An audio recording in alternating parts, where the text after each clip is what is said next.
Hello বন্ধুরা, good morning. তো দেখো, আমাকে দেখে তোমরা নিশ্চয়ই হয়ে গেছে এইমাত্র ঘুম থেকে উঠেছি, সোয়েটার পরে বসে আছি, প্রচণ্ড ঠান্ডা এখানে। আর আমি এখন আমার মুখ ধোয়া হয়ে গেছে, তো এখন আমি তৈরি করছি। দুধ নিয়ে এসেছি বাজার থেকে কিনে, তো এখানে আমি দুধ গরম করছি। দুধ আছে, হট চকলেট আছে, বিস্কুটও কেনা হয়ে গেছে। তো বিস্কুট, দুধ, হট চকলেট খাওয়ার সঙ্গে এখন ক্লাসে করে সবাই খাবো তিনজনে আমরা। তারপর খেয়ে একটু ফ্রেশ হয়ে চান টান করে বেরিয়ে পড়বো এই মন্দিরে। আমরা যেখানে আছি আশ্রমের ভিডিওটা আজকে তোমাদেরকে দেখাবো। বেলা 11:30 নাগাদ আমরা আমাদের লাঞ্চ করতে বসে গেলাম আশ্রমে। তো লাঞ্চে ভাত রুটি দুটোই দেয়, আর দুখানা সবজি ডাল দেয়।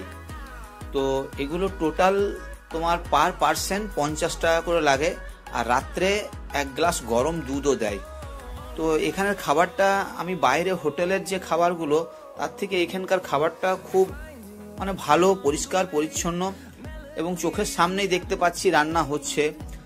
তো সেই হিসাবেই এখানেই আমরা চেষ্টা করি খাবার। কিন্তু যেদিন আমরা বাইরে ট্যুরে কোথাও ঘুরতে গেলাম, সেদিন বাইরে বাধ্য হয়ে আমাকে হোটেলেই খেতে হয়।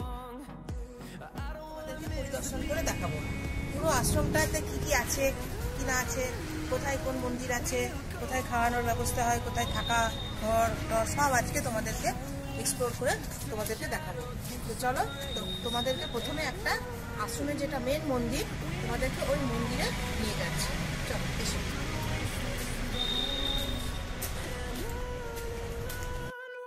তো এটাই হচ্ছে হরিদ্বারের ভোলানন্দ আশ্রম।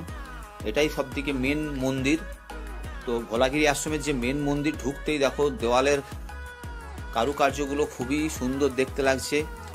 এখানে একটা সাইডে এই যে মেন বড় দরজাটা দেখলে, এটা মা কালীর মন্দির আছে, একটাতে বজরংবলীর মন্দির রয়েছে, আর একটাতে ভোলানন্দ মহারাজের একটা মূর্তি রয়েছে। তো এখন বাজে যেহেতু 12:30, তো মন্দির বন্ধ হয়ে গেছে, তাই তোমাদেরকে মন্দিরের বাইরের অংশটাই দেখাচ্ছি, ভিতরে মূর্তিগুলো দেখাতে পারলাম না। আর এইটা যখন কোনো অনুষ্ঠান হয়, তখন হরিদ্বারে যে কোনো অনুষ্ঠান হয়, এখানে সেই সময় ভক্তদের সমাগমন হয়, এবং যার ফলে এখানেই ভজন কীর্তন করে। তো এই জায়গাটা, বারান্দাটা এই জন্যই ব্যবহার হয়। আর এই দেখো ওপরে সব সাধু মহারাজজি যারা এখানে ছিলেন বা এই ভোলানন্দ আশ্রমের সঙ্গে জড়িত, তাদের ফটোও রয়েছে ওপরে। তো এবার এই যে রুমগুলো দেখছো, এটা সাধু নিবাস। আমরা যেদিকে থাকি ওটা ভক্ত নিবাস, আর এটা হচ্ছে সাধু নিবাস।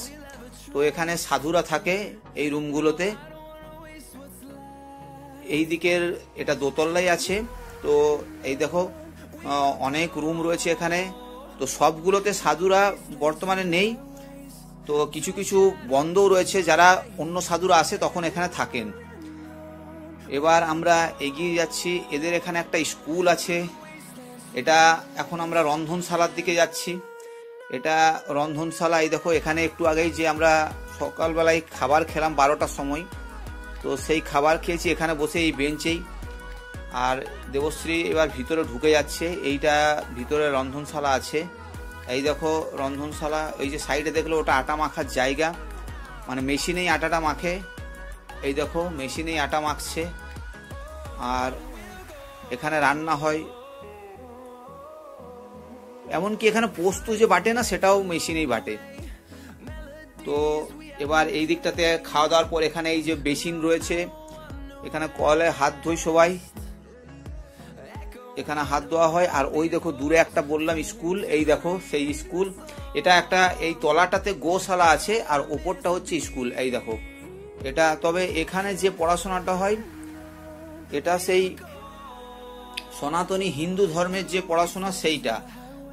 এখানে ধর্ম সংক্রান্ত বেশি পড়াশোনা হয়, তার সঙ্গেও বিজ্ঞান, অঙ্ক এগুলোও শেখানো হয়। তো এদের আমরা দেখলাম ছাত্রগুলোকে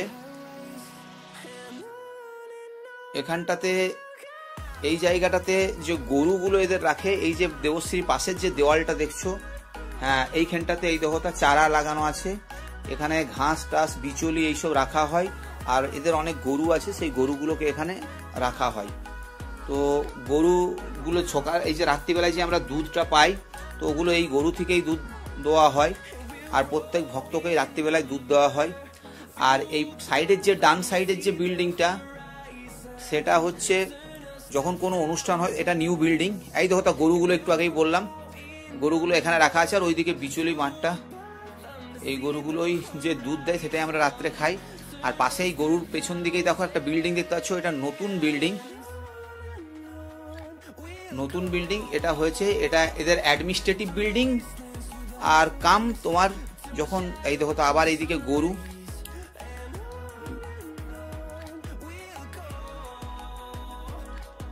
এখানে একটা বজরংবলীর মন্দির আছে। এই দেখো বজরংবলী দেখা যাচ্ছে, বজরংবলীর মন্দিরটা এখানে রয়েছে।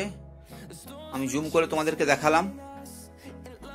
আর এখানে একজন কি করছে দেখতে পাচ্ছ, ক্যামেরা দেখে ওর বান্দরামিটা আরো বেড়ে যাচ্ছে। তো এখনো এদিক ওদিক করে যাচ্ছে। এই রকম হনুমান অনেক রয়েছে এখানে,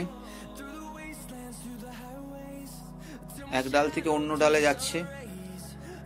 আচ্ছা, তোমাদেরকে একটু আগেই বলছিলাম যে এইটা, এই যে বিল্ডিংটা দেখছো, এটা নতুন অ্যাডমিনিস্ট্রেটিভ বিল্ডিং। এর ওপর তলায় অফিস রয়েছে, আর নিচের তল্লাটাতে যখন খুব বেশি ভিড় হয় তখন ভক্তরা এখানে থাকে। তো দেবশ্রী এখন তোমাদেরকে ভিতরে দেখো, এই দেখো যাচ্ছে দেবশ্রী।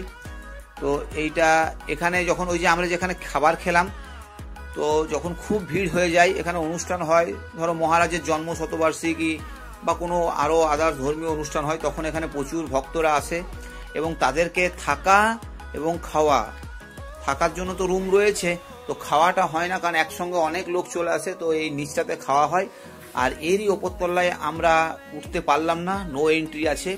এই দেখো সেই ওপরতলাটা, কারণ এখানে অ্যাডমিনিস্ট্রেটিভ বিল্ডিং, এদের অফিস আছে।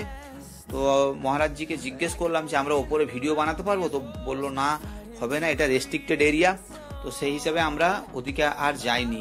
এই সিঁড়ি দিয়েই ওপর দিয়ে উঠলেই অ্যাডমিনিস্ট্রেটিভ অফিস রয়েছে ভোলানন্দ আশ্রমের। তো এইটা হচ্ছে ভক্ত নিবাস। এগুলো সব যত দেখছো এই বরাবর, ওই দিকের যে বিল্ডিংটা দূরে দেখা যাচ্ছে নারকেল গাছের পাশে, যে ওগুলোও সব ভক্ত নিবাস। তো ভক্ত নিবাসের রুম সংখ্যা সব থেকে বেশি। আমরা এখন চলে এসেছি গঙ্গার ঘাটে, এটা চান করার জায়গা। তো এখানে একটু রোদে বসলাম, দেব এখানে আজকে চান করবে, তাই জন্য এলাম। তো দেখো গঙ্গার ঘাটটা একবার দেখে নাও তোমরা। এই যে শিকল বাঁধা আছে, শিকল দিয়ে শিকলগুলো দেখতে পাচ্ছ, এগুলো ধরে ধরে চান করতে হয়, কারণ এই জলের কারেন্ট। তো ফাইনালি আমি গঙ্গা স্নান করতে নেমে গেছি। তো বন্ধুরা, আমার আজকের এই ভিডিওটা মানে ভোলানন্দ আশ্রম ট্যুরটা কেমন লাগলো তা অবশ্যই কমেন্ট করে জানিও। আর প্লিজ আমার চ্যানেলটাকে লাইক, শেয়ার, সাবস্ক্রাইব করো। আর ভিডিওটা দেখার জন্য তোমাদেরকে আবার বলছি অসংখ্য ধন্যবাদ।